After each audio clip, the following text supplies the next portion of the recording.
आप ये सोयाबीन बताना भैया थोड़ा सा। ये सोयाबीन देखो 1 महीने से कटी हुई है और ग्रेडिंग करी हुई है। हाँ। और जिसको कह रहे हैं कि अभी सुखा के लाओ इसको, जिसके बावजूद हम खरीदेंगे। अब मैं सुबह से परेशान हो रहा हूँ। हाँ। यहाँ पर पहले तो भावंतर की पंजी नहीं बनी, सुबह से अभी तक लाइन में खड़ा, जैसे तैसे वो पर्ची बनी, जिसके बावजूद हमने नीलामी करवाई।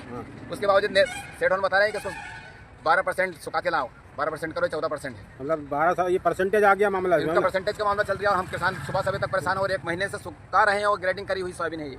देखिए किसान अपना दर्द सुना रहा हूँ, परेशानी बता रहे हैं। अब हम घर जा रहे हैं रोते मरते हैं। अब ये दिन भर परेशान हुआ किसान और बैलगाड़ी से घर जा रहे हैं हम। बोनी का समय है तो भावंतर योजना में आज से लागू हुई और ऐसे ऐसे नियम बता रहे हैं जिसको किसान भावंतर योजना को समझ नहीं पा रही है कि है क्या है। कैसी ये सरकार की नीति है, सारे किसान परेशान हो रहे हैं।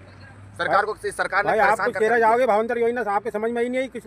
ये सही है भावंतर नहीं चाहे कुछ भी समझ में नहीं चाहिए। अब इनको भावंतर समझ में नहीं आ रही है कि भावंतर है क्या आखिर, कुछ समझ में नहीं आ रहा है भावंतर। माल इनको बिल्कुल 1 नंबर का माल, इसको नहीं लिया, इसको काट कर दिया है तो फिर जो है बेजड़ा माल तो उसको देख ही नहीं रहोगे, देख ही नहीं रहे कचरे के भावंतर योजना आपके समझ में नहीं आई। समझ में अरे सूखा माल ग्रेडिंग सरकार के लिए कुछ कहना चाहोगे, शासन के लिए?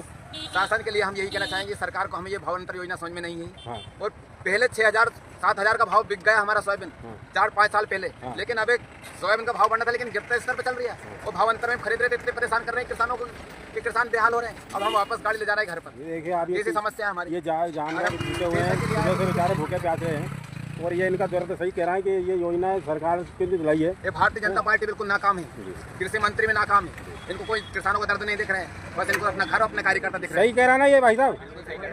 ये देखिए किसान की परेशानी, इसका दर्द जो छलक रहा है, मैं आपको बता रहा हूँ कि सरकार को जो है ऐसी योजना लाना चाहिए जिससे किसानों का हित हो, ना कि परेशानी। अब ये सुधर जाए नहीं तो वरना सरकार अब आगे टिकने वाली नहीं है।